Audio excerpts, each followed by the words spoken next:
Hertz stands for, come on, cycles per second. Okay? A hertz, Hz, is 1 cycle per second. A gigahertz is how many cycles per second? Okay. Okay, so let's do some.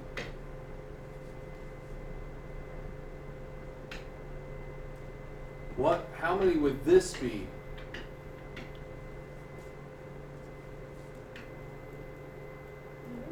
What? How many would that be? Come on, this is a metrics question that you should all know the answer to. If it starts with a K, the K stands for kilo, which is 1,000. Okay. If I said, if there was an M in front of it, the M stands for mega, which is how much?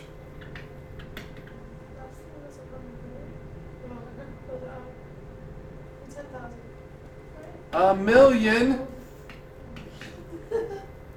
Okay, a mega is a million. And then we go to a giga.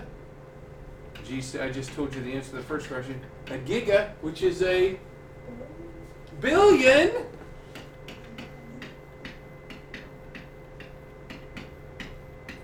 Okay, a giga is a billion. Okay, and the next thing, which doesn't apply to hertzes, but if we said, well, it does. If it was a T, it would be a, no, what's the T stand for? Terahertz. And it would be 1 trillion. I'm not running that 1 trillion. Okay?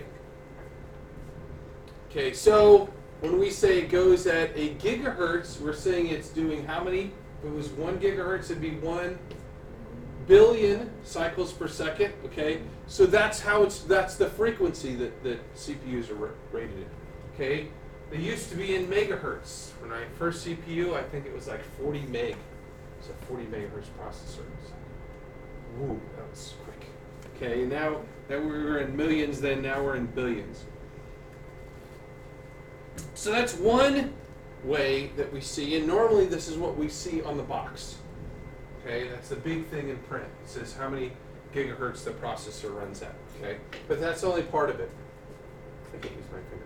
Okay, the next thing is how many cores are on it. It used to be when we got a processor, there was 1 core, 1 processor, that's it. Okay, anymore it can have 2, it can have 4, it can have 6, it can have 8. I don't know if it goes any higher than 8. Okay, which means that on that one die that we have, there are many, many, many possible processors on that one die, which means it can think about more than one thing at a time. Okay? If it only has 1 processor, it can only do 1 set of computations at a time, and it can do part of the computation, then put it aside, and then do part of another computation, then set it aside, do part of another computation, then go back to the first one. But when we have more cores, we can have more programs running simultaneously at the same time. Okay? So number of cores can mean faster processing. Doesn't necessarily mean it does. Okay? Because you could have 4 cores running at 1.6 gigahertz, or you could have 2 running at 4.0 gigahertz. You kind of have to do the math. Okay? This might be faster depending on what things you're running. If you're doing lots of programs at the same time, this one actually might run faster than this one. But if you're just running a game, you got one process going on, this one's probably going to run way faster. Okay, so it's a may mean faster. Doesn't necessarily mean it will mean faster. So the first thing we have is the speed of the CPU. Then we have the number of cores in the CPU, and the last thing we have is the amount of memory on the CPU. We have RAM on our motherboard, but we also have memory on our CPU. Okay, and there's 3 different kinds of memories that are on the CPU, and they're called L1, L2, and L3 memory. Okay. L1 memory is on the processor. It exists for each processor. So if my very bad picture, I'm going to pretend like this is a dual core processor here. If there's L1, then there's L1 for this processor, and it's right on the processor. Okay? Change that picture. There we go. It's right on the processor. Okay? Meaning that it has direct access to the memory, and it's the fastest it can be. Okay? And there's also something called L2, which is slightly off the processor. It's real close, and the closer it is, the faster it can access it. Okay? And it's also for each processor, L1 and L2, L1 being the fastest because it's right part of the die, L2 meaning it's real close, and then L3 is shared, so there could be this pool of memory over here that everybody gets to use. Okay? They're all, when I say on the die, they're still all on that processor, right? They're all part of this, but where are they on this? Okay? Because when it comes to how fast information is moving in here, it's moving at 4 billion cycles per second. Being close is important. Okay? So this is the third part of how fast is your processor. One of the things that you kept misspelling or mispronouncing was Celeron, and I always tell kids you can pronounce it as Crapperon if you want. That's Intel's way of saying I'm giving you no cache. Okay? You can have the exact same speed of processor, the exact same number of cores, and if it's called a Celeron, it generally means that this is as low as they could possibly make it and make the processor run. Okay? Celerons are less expensive. If we go and look at we'll go to Newegg.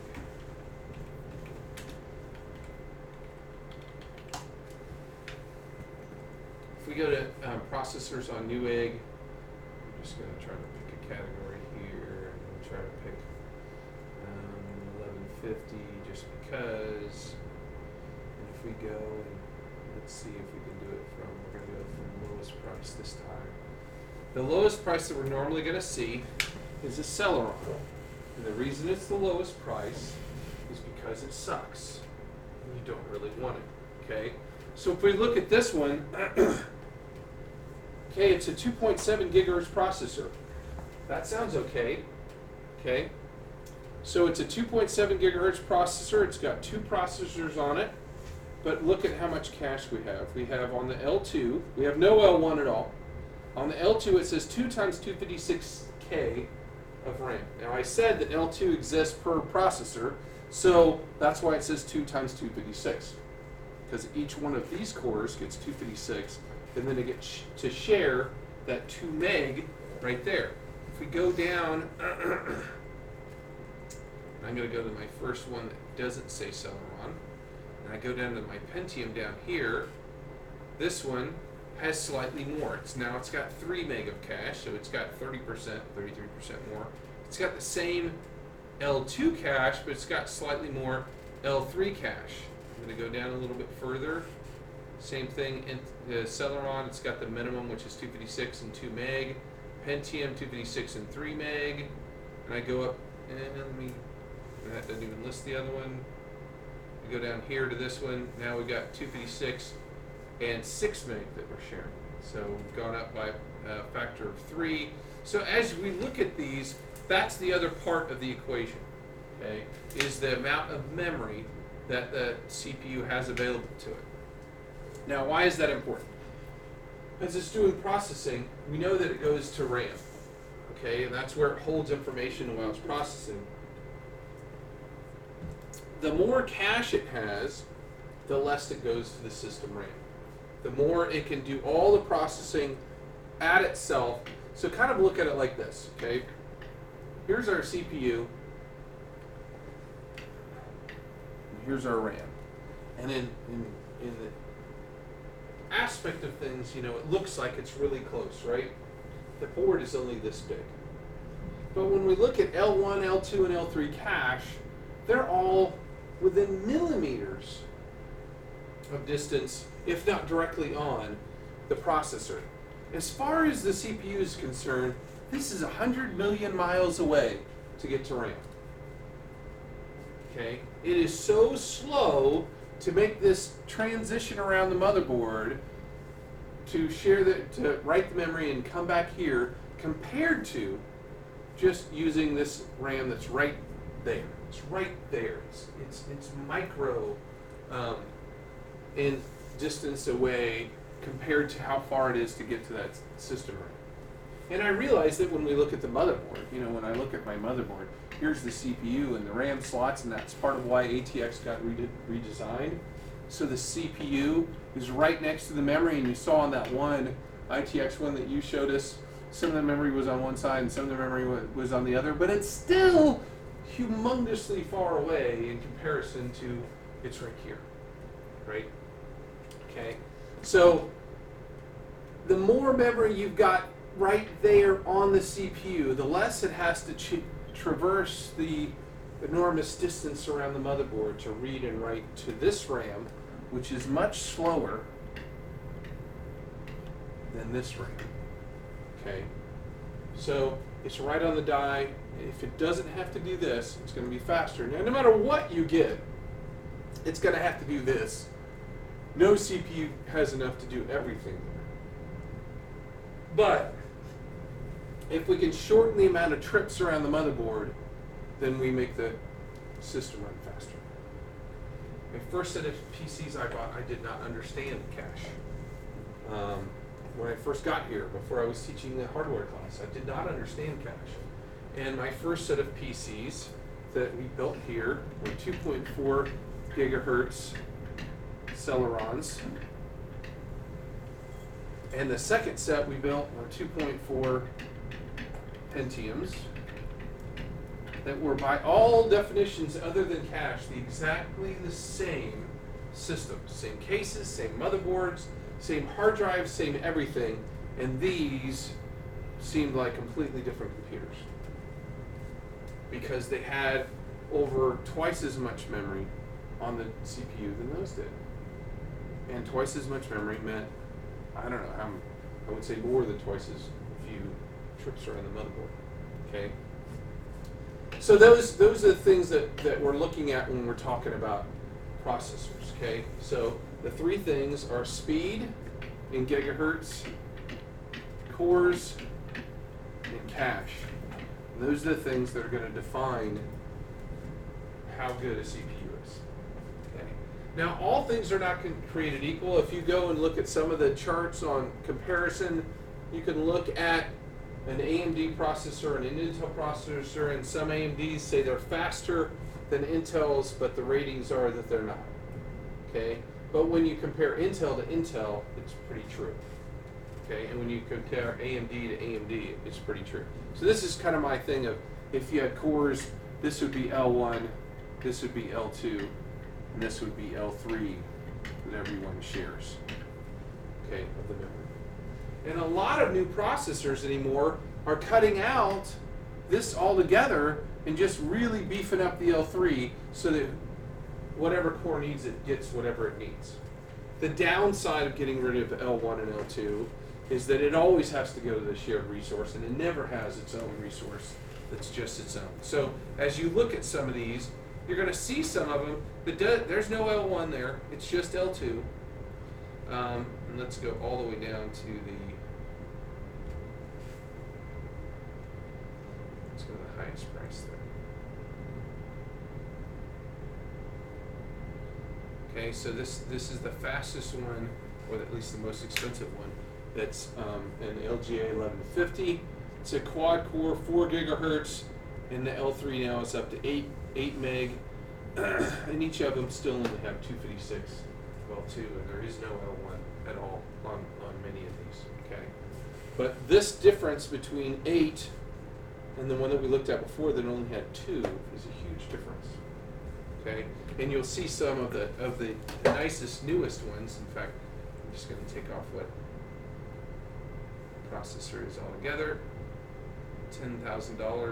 Holy moly, that didn't even have any stuff on it. That's a Xeon. That's here's an AMD.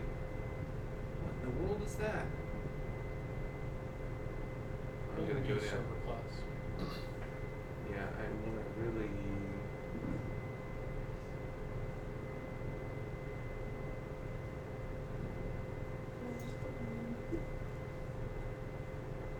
It's still going to be up there, but that's a server class processor. So I want to just get down and let's see if I can find my first.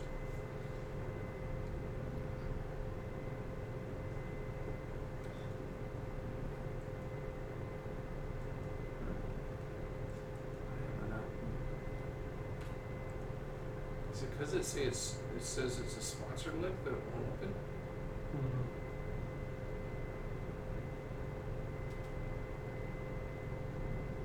There you go.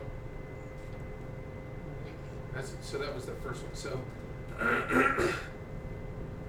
we're up to 20 meg of L3 cache on this one.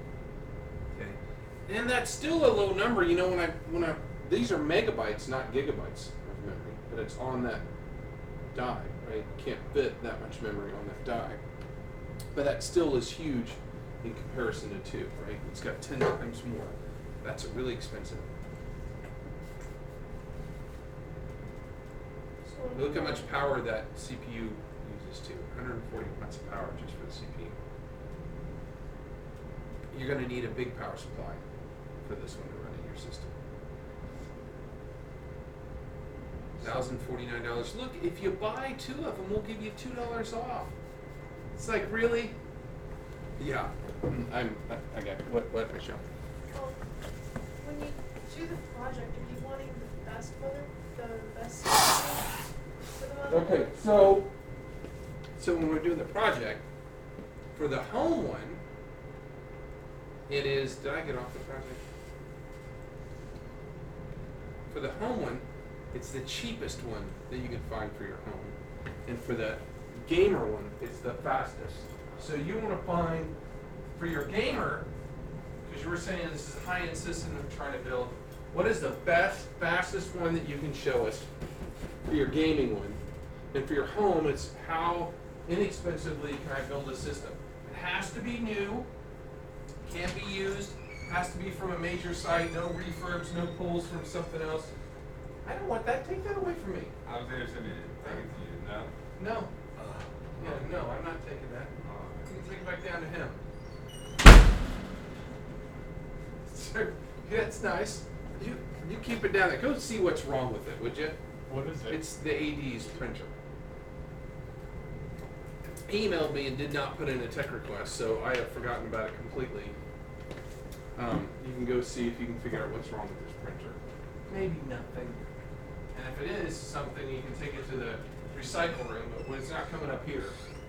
Okay, so cheapest, fastest. Okay, there are some links on here, and okay, so you're in the PowerPoint. You're going to cover a bunch of the specifications we just went over. What's the clock speed? That's the gigahertz. What are the supported bus speeds? Some of them only work on some. Like yours has to be on your motherboard, had to be a 4th generation one. So you got to be careful because when you're going to look at these, yours was an 1150, right? So when I go up here to the 1150 sockets, and and just so you know, highest price doesn't necessarily mean fastest. But when I go and look at this, I have to go and look at it and see, okay, I know it's an 1150, but what generation is the processor? Okay, so I'm going to have to go and read on the specifications, and if it doesn't say right here what generation this processor is, I'm going to have to go and Google the CPU model. I don't know if that's the place I'm going to look. Let's go down here. It's Intel.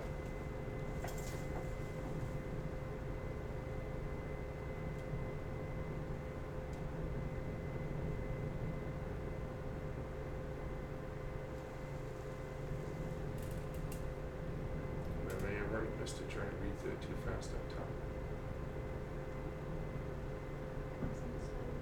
Did it say up here?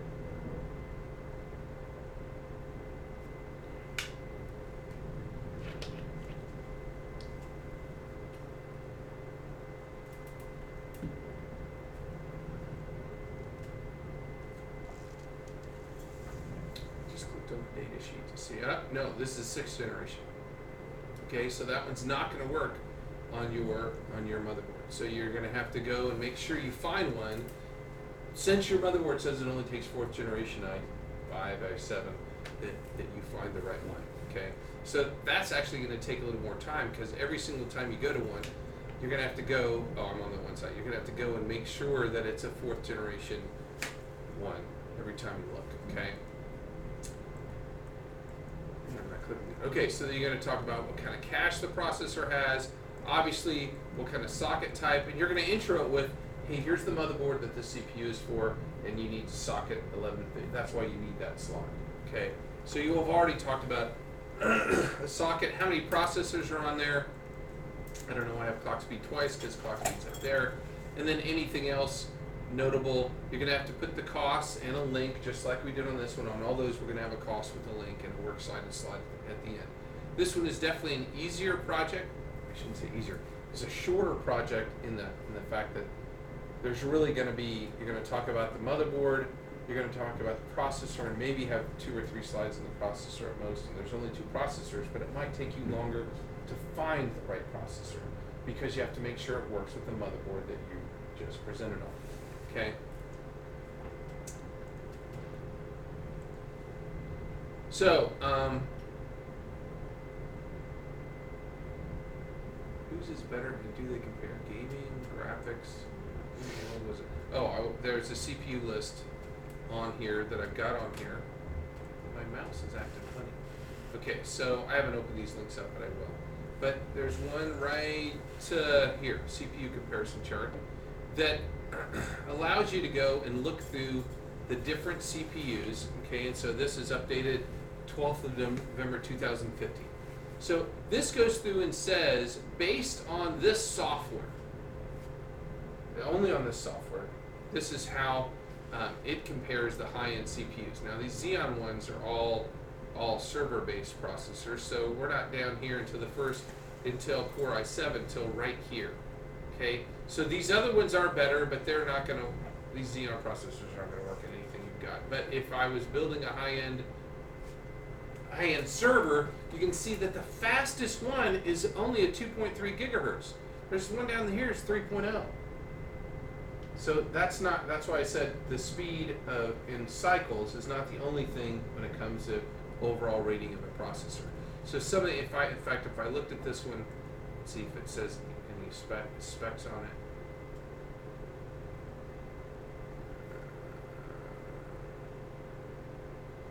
No, it doesn't. I didn't see anything on how much. 16 cores. Okay. It doesn't say how much cache is on it. Let's see if we go to the Amazon link of 16 core. Does it say how much cache? It doesn't. I'd have to go in research. I'm sure it's got some phenomenal amount of cache on it too. Let's see if we can just Google it. Let's see if that'll come up that way. Hex of depth and 40 mega cache. So it has twice as much cache as that other one that we were looking at. So it's not just the speed of the processor. The speed of this processor is slowed by today's standards. But considering there's 16 cores that are hyper-threaded, so there's 32 different threads going on with 40 meg of memory on there. That is phenomenal. How much did you say it cost? $3,745. Okay, and the first one that might go on one of your guys' machines is way down here. This i7 5960, which is probably a 6th generation i7. It's an LGA 2011 socket. Has 8 cores.